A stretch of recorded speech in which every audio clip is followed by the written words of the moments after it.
Hi everyone, and welcome to Thought Noodles with Navid. This is a new show that will hopefully be airing on the Two View channel to add a little bit more content and add a little bit more personality behind what we're doing here. So pretty much the idea is it's just going to be me. Just going to be sitting down in front of the mic and talking about whatever's on my mind. You know, could be something serious, probably not. Probably just going to be more relaxed, just talking about whatever's happening, whatever I'm thinking about, usually. So first thing I wanted to talk about was Common Core, particularly math Common Core. I was Googling something yesterday, and I saw these images of things that they have to do in, like, kindergarten. I'm dealing with Common Core at the 10th grade level right now, and it's pretty atrocious, but it's not intolerable. Like, I can do it. It's easy stuff, but it's really annoying. But the way they do it for these kids in, like, the first and second grade, it's ridiculous. It's mind-blowingly stupid. I saw this way that they're teaching subtraction now, and it's called subtraction by addition or something along those lines, and they take the difference of the number and then they add the differences and then they get the sum. And I'm confused as to what's happening when I'm looking at it, and I'm pretty good at subtraction. I won't say I'm the best, but I kind of know how to do it a little bit, considering I've been doing it for the last 13, 14 years. I kind of know how to do it a little bit. So I don't know why they changed the system, because the old system is working just fine. I'm pretty sure everyone knows how to subtract. But I guess they needed to change it, and now it's really dumb. And even 10th grade Common Core, I mean, it's better, but it's still pretty terrible. They teach you this stupid way to do things. This super long-winded, like, they give you these little squares, and then they ask you to use the squares to calculate the area, and it's just length times height, man. We don't need any of this. And then, like, 3 weeks later, they give you the actual way to do it. They're like, forget the other stuff. Just forget about it. Nah, forget it. This is the real way to do it. Yeah, no, we're gonna stop confusing you now. Don't worry about the other one. Yeah, this is the one that actually matters. And then at the end of the day, they're not like, well, we're sorry for giving you such a stupid way to do things. They're like, this was a learning experience, and we're super happy that you got through it. And just the word problems are ridiculous, too. I've said ridiculous so many times, but that's just how I feel about Common Core math. The word problems are mind-blowing. They're like riddles, and they're complicated, and you need to just decipher what they're saying and figure out what's actually going on. It's like, Marty walks in to the house with 3 dogs and 5 cats. On his shoulder is a parrot and a monkey. How many people live on Jupiter? Calculate the answer and show all your work. And I'm confused, like, where's Marty? How are the kids doing? You know, where's the dog? You know what I mean? And the monkey, what's his name? And then before you know it, they're like, Jupiter. And no one is living on Jupiter, I don't think, right? Are there people on Jupiter? Like, what if there are people on Jupiter? Like, not humans, but just like Jupins? Jumans? No, I'm sorry. Jupiter, man. Martians? Jarshin? No, okay. Whatever. Something's happening up there. Anyway, Common Core, just mind-blowingly stupid. Yeah. Just wanted you guys to know that. So next thing, this one was just bouncing around my head last night. I don't know why. I don't know what triggered me to start thinking about it, but I was thinking about, like, what's happening in hell right now. You know? It's been, like, a long time since Satan was sent down there, right? So do you guys think he's just, like, chilling? Because he's the actual embodiment of evil, right? So I doubt he's just going to be like, yeah, God sent me down here, I guess I gotta stay. Yeah, I've made some mistakes, and I'm going to work through them. I don't think that's what's happening. I feel like he's forming an uprising, and no one knows about it. Like, if hell started fighting heaven one day, hell would win hands down. I mean, first of all, your population is like 100 million times more, right? I think that's the official statistic. And also, you have like all of the murderous, warmongering, like heartless people ever down there. You could probably take on heaven any day. It wouldn't even be close. And it kind of sucks because if there is a heaven, you work your whole life being kind of like a good person, and then you go up to heaven and it's like supposed to be all chill, and then all of a sudden you're invaded and the devil's telling you what to do. I mean, I feel like the devil's actually like a really chill guy, but we just don't know it. I feel like that's probably true. Yeah, even in heaven, what is the prize for your life? You know what I mean? Heaven's like supposed to be such a magical place, and then like you get to serve in the house of God. So pretty much we live our whole lives so we can then become God's servants. That's kind of okay. And also I was wondering, the whole repenting thing, like to what extent does repent work? Like if someone were like a serial killer or something and they killed hundreds of millions of people, and then like on their deathbed they're like, oh, shit dude, I gotta apologize. They're like, God, I am so sorry, it was an accident and I'm repenting. Would God just be like, okay, yeah, serial killer, yeah, killed hundreds of millions, caused excruciating pain, he apologized, no, it's fine, yeah, no, send him up here. No, come to heaven, dude. No, come on. You apologize. It's okay. Come on in. Like, God is the most forgiving person ever. Like, he's just, whatever happens, as long as you say you're sorry, it's fine. You could just kill everyone and then be like, God, I am so sorry, man. Please take me back. And God's like, he has a point. He apologized. Send him up here, man. Come on up here. It's like, why? And then some babies are apparently in hell. How'd that happen? What'd they do? That's kind of sucky. If a baby goes to hell, just going to hell for no reason. That's pretty lame. Speaking of babies, I have like a huge fear of just small children. Or just children. Or just anyone ever, pretty much. But even the baby... Have you guys ever been around people with kids? And not like older kids, but like small kids, like 3 years old, and they always try to give you their baby, which is confusing because I don't want to hold your baby, man. I'm just a kid, man. I'm 15. I'm trying to do things in my life. I don't need to hold your baby. I really don't want to. And then they're showing you pictures. It's like, oh, here's little Bobby when he was running around, and then he did that. And I'm like, I don't care about Bobby, I was hanging out with, I went to a friend's house, actually. And it turns out that friend is a cousin, 3rd time removed, which I don't know what that means. I've always been confused. What does the remove thing means? Like, is it like a divorce type situation, or are they just shunned from the family and then they were eventually removed? Like, what happened there? Anyway, so, yeah, it turns out they're my cousins. I didn't know. And they have their little babies, and, they're small babies. They're asking me to hold it, and I'm holding it, and babies are a lot heavier than they look. Like, they look like they're super light.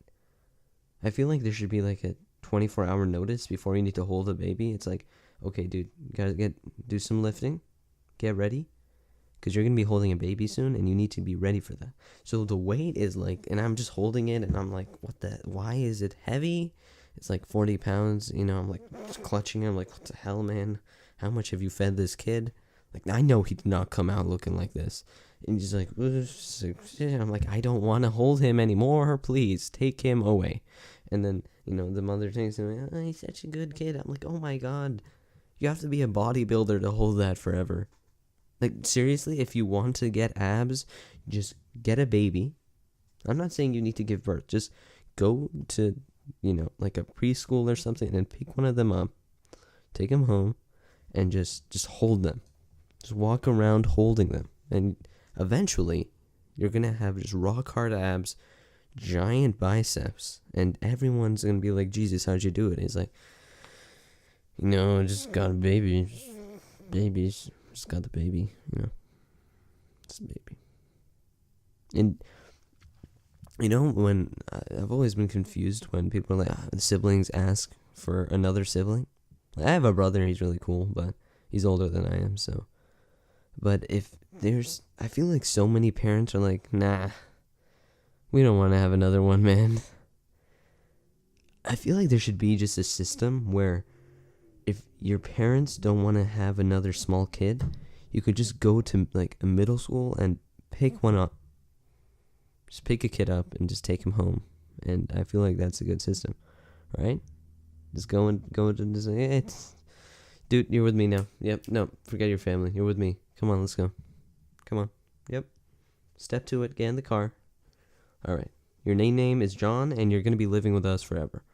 And the baby's like, third time this week, man. Come on. He's like, yeah, dude, that's life. That's how it works. I'm only 15, but if I were a dad one day, I feel like there would just be a huge problem because I'm really bad with the responsibility, and I would just name my kid Waldo, and I just lose him. Everyone's like, yo, where's Waldo? I'm like, good one. Where's Waldo? Get it? Because that's a book and a movie. I think it's a movie. How boring would that movie be? Does no one talk in Where's Waldo, the movie? They're just looking for Waldo the whole time. Like, you're just looking for the main character. Like, it's one of those super overdrawn title sequences where it's like things flying around and then it zooms in on your character, but just when you zoom in, the show ends. So it's like 50 minutes of just searching for the dude, and then once you get him, it's like, oh, yep, that's it. We're done. You're good. Yeah, no, you made it. Good job. That's kind of mind-blowing, Like, yeah. Just, Then everyone's like, hey, you're a kid right now, and you're going to eventually want to have kids of your own. You're just young now, and children are just, they're not cool or whatever. But I don't know. They've always kind of creeped me out. Kids in general. I feel like from ages 2 to 11, children should just be shipped off to this like far off place. Just send them to like Scandinavia and just give them to just some bearded single guy who lives in a cabin, and just give it to that guy. He takes care of it for 9 years, and then he sends it back. And then when he comes back, the kid's kind of, he's not starved, but he's a little bit feeble, so he can't really do anything bad. So he just kind of sits around, and he's really obedient, and, he could probably cut down a couple of trees if you gave him an axe. And then, he's really nice, and he walks around, he's like super, super good guy. And he probably doesn't know English, and that's not a problem, because then you could just talk about him behind his back, or in front of his face, for that matter, and he wouldn't know. Just do whatever you want. I feel like that's a good entrepreneurial idea. I should probably get on it. Yeah. There seems to be some money in that, in my thought process. Or we could just, once Mars is inhabitable, we could just ship them off to Mars. Like a baby Hunger Games type situation for like 9 years. Whichever baby survives just comes back. Everyone else is just, It's like population control. Because eventually we're going to be overpopulated, and that's going to be a problem. I wonder what we're going to do at that point. Like, will there be tests, and whoever's smartest gets to live? I saw like an ad for a show about that. And, it's not a terrible idea. It's not a good one. I feel like we should just go to another planet. Half the population, we split it, and you have to go fend for yourself on another planet. Like a rock, paper, scissors type situation. How much pressure would be on the guy who's representing you for rock, paper, scissors? Like, when there's a group of 3, and then there are 2 groups of 3, and you have to find out, and it's like, this is basketball, and you have to find out who gets the ball to start with, and you do rock, paper, scissors, and your teammate loses it, and you get really mad at him. Just imagine that happening, but instead of just being a team of 3, it's like 4.5 billion people. Because they're probably going to have 9 billion people at that time. 4.5 billion people is just like, just wanting him to die. Yeah. Rock, paper, scissors is a really stupid way to deal with arguments. by the way. Just want to put that out there. Ugh. Yeah, I think that's it. I don't think I have anything else to really talk about. I also have some cup noodles here. They're not cooked. I don't really like them. They don't taste too great, but I figured I should have them here for branding. Because they kind of look like, I don't know. I don't like them. The whole powdery thing, and just warm it up. And it's way too hot too. Have you guys realized that? It's like, it doesn't really taste like anything. I have the chicken flavor here. This doesn't taste like chicken. You know, when I ate it, it just tasted like noodles with nothing else. I mean, I guess that's okay. But this is not that. It says chicken flavor on it, and it's pretty stupid. No, unless you guys like it. Unless you guys are like college kids, go for it. But you have nothing else to eat, just go ahead and eat this stuff. But I don't know why people eat it for fun or like voluntarily. Like, this does not taste good. And especially when you open it and you see those like shriveled up peas, like my appetite just goes away like right away. I feel like this would be a good situation to have when you're starving.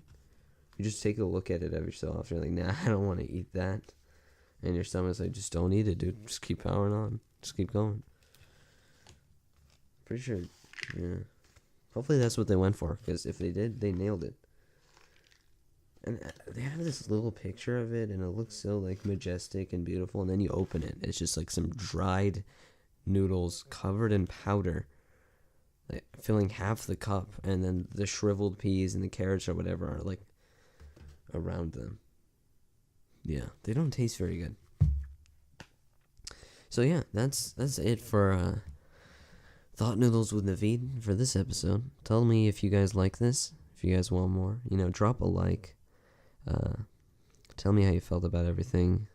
If there are any comments, criticisms, concerns, go ahead and state those too.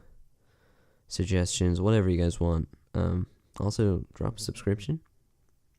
Drop a comment, drop a like, drop everything.